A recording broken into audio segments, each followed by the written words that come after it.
A aula de hoje é sobre a Alta Idade Média, em especial o Império Carolíngio.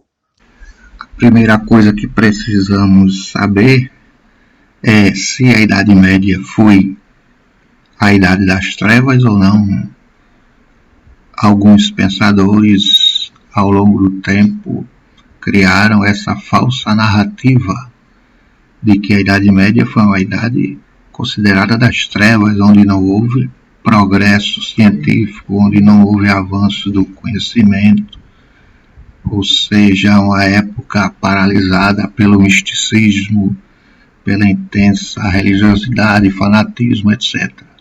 Isso, na realidade, são mentiras, porque a Idade Média nunca foi idade das trevas. Na verdade, a Idade Média combateu a Idade das Trevas, que foi aquela época da invasão dos povos bárbaros, onde imperava a violência, a lei do mais forte. E na Idade Média também não houve violência. Houve, como até hoje, foi um período de transição entre um poder centralizado, que foi Roma, que passa por uma fase de descentralização com o modelo feudal, até que aos poucos o poder vai ficando centralizado. Então, em termos políticos, a Idade Média teve essa fase de descentralização, de modelo feudal, que a gente vai explicar mais adiante. Mas a Igreja teve um papel fundamental nessa época, que foi através da conversão dos povos bárbaros. Essa conversão, claro, que pretendia não só a salvação da alma, mas tentar diminuir, tentar acabar com esse período de insegurança, de extrema violência que existiu. Bom, mas não dá para comparar a violência da Idade Média com a do século XX, que foi o século que mais matou na história humana, né? Então, o ser humano, por natureza, com algumas exceções, sempre tendeu para o mal, para a violência, certo? Como já disse Jesus Cristo, o mundo jaz no maligno. Com o fim do Império Romano, diversos povos chamados de bárbaros passaram a ocupar a Europa e lutar por seu espaço. Temos ali os anglos, os saxões, os suevos, os lombardos, os godos, os visigodos, os ostrogodos, etc. Em particular, nós temos os francos. Os francos são os antecessores do Império Carolíngio. Antes dos carolíngios, tivemos os merovígios, cujo rei que se destacou foi um chefe militar chamado Clovis, considerado o primeiro da dinastia merovingia. Esse nome foi dado em homenagem a um antigo chefe franco chamado Meroveu. O reino merovingio, ele, claro, assim como os outros, vivia de conquistas. É uma época de conquistas, de lutas, de tomada de terras. Então, os merovingios conquistaram ali terras dos burgúndios.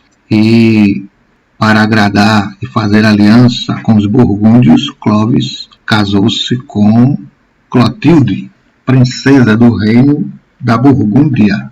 E Clotilde era cristã. Então, aos poucos, Clotilde foi conquistando o coração de Clovis. E chega um momento em que Clovis arrepende-se dos pecados, aceita Jesus e se batiza. E, junto com Clovis, muitos dos francos também se batizam. Então, aos poucos, os povos bárbaros que conquistaram os territórios romanos foram sendo conquistados pelo cristianismo. Bom, com o passar do tempo, os reis que sucederam Clovis foram reis que não estavam preocupados com a administração do reino e, inclusive, foram chamados de reis indolentes, reis preguiçosos que viviam mais para as diversões, as festas, os passeios, os torneios, as caçadas, etc. Quem governava de fato era um funcionário da administração do reino chamado de prefeito do palácio, ou mordomo do paço. Um desses prefeitos do palácio, chamado de Carlos Martel, conseguiu deter a invasão dos muçulmanos na Batalha de Poitiers em 732. Segundo os pesquisadores, se os muçulmanos tivessem derrotado os francos, provavelmente teriam conquistado o restante da Europa, bem no início, e hoje a história seria outra. Após a morte de Carlos Martel, quem passa a governar é seu filho, Pepino o Breve, que, não esqueçam, não era rei, era prefeito do palácio. Porém, o Papa, na época era o Papa Zacarias, reconheceu Pepino como rei, e conhecendo a fama dos militares francos, pediu ajuda contra os bizantinos e os lombardos. Pepino e seus guerreiros invadem a Itália, vencem os lombardos e os bizantinos e doam parte desses territórios para a igreja. Essas doações foram chamadas de Patrimônio de São Pedro ou Estados da Igreja. Bom, Pepino passou a ser rei e, após sua morte, quem assume o poder é seu filho, Carlos Magno, que da mesma forma foi conquistando muito território e muita riqueza através das guerras de expansão. Carlos Magno também manteve os laços estreitos com a Igreja, chegando a ser coroado como imperador pelo Papa. Dessa forma, Carlos Magno era, além de imperador dos francos, imperador do Sacro Império Romano-Germânico. A expansão militar do Império Carolíngio ocorreu através das conquistas, através da guerra. E isso só foi possível porque Carlos Magno concedia benefícios aos nobres que o ajudavam. Esses benefícios eram doações de terras. Isso era um antigo costume dos bárbaros, uma espécie de aliança chamada de suzerania e vassalagem. O suzerano concedia o benefício e o vassalo jurava a fidelidade ao receber o benefício. No Império Carolíngio, o poder político era centralizado ou descentralizado? O poder nas mãos de Carlos Magno aparentava uma centralização política, porém era só na aparência. Carlos Magno mostrou ser um excelente administrador, dividiu o império em províncias e entregou essas províncias a alguns nobres. Os duques recebiam as maiores porções de terra, que eram os ducados. Em seguida vinham os marqueses, que administravam territórios chamados de marcas, situados nas fronteiras ou em áreas de conflito. Em seguida vinham os condes, que administravam os condados, que eram territórios menores. Para ter controle sobre esses administradores, Carlos Magno criou os missi dominici, ou enviados do Senhor. Quem eram os missi dominici? Funcionários que iam aos territórios para fiscalizar e informar a situação. Essa administração carolíngia também tinha as capitulares, documentos escritos, documentos que continham ordens, regulamentações, comunicados do rei sobre diversos assuntos. No campo cultural e educacional, Carlos Magno valorizou o conhecimento. Ele criou escolas nos conventos e até em seu palácio para treinar seus altos funcionários.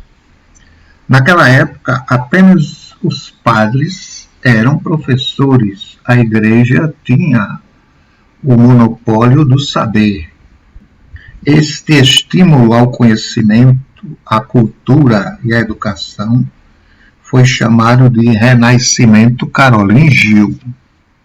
Para quem não sabe, foi através desse movimento que se iniciou o longo trabalho dos monges copistas, os quais se encarregaram de copiar os manuscritos grecos romanos. Os monges permitiram que as antigas obras, que aquelas obras da antiguidade clássica não se perdessem, mas chegassem até nós. Muitas daquelas obras não tinham nada de cristãs, poderiam ser consideradas inclusive pagãs ou anticristãs. Mesmo assim, devido à importância histórica, foram preservadas.